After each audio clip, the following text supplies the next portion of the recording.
তিন জায়গায় প্রয়োজনে মিথ্যা বলা যায়।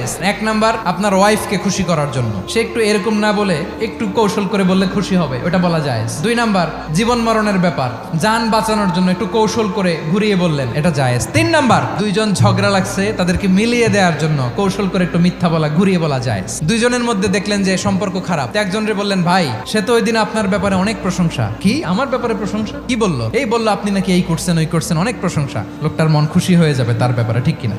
আবার তার সাথে যার ঝগড়া, ওরে যে বলুন, ভাই ওই দিন তো সে আপনার অনেক অ্যাপ্রিসিয়েশন করলো, অনেক। সে তো অবাক, কি রে বলে কি? এই যে দুইজনের ব্যাপারে দুইজনের একটু ভালো ভালো কথা বলে দিচ্ছেন, একদিন দেখবেন রাস্তা দিয়ে হাঁটার সময় একে অপরকে সালাম দিয়ে ফেলছে, সালাম দিয়ে বুকে জড়ায় ধরছে, আছে না নাই?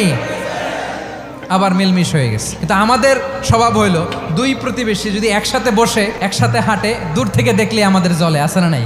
ঘটনা কি? এই দুইটার মধ্যে এত মিলকে, এই দুইটার মধ্যে গিরিঙ্গি লাগানো যায় কিভাবে? আল্লাহর কাছে তওবা করেন, এই মানসিকতার যেন আমরা না হয়, আমরা মিলিয়ে দিব।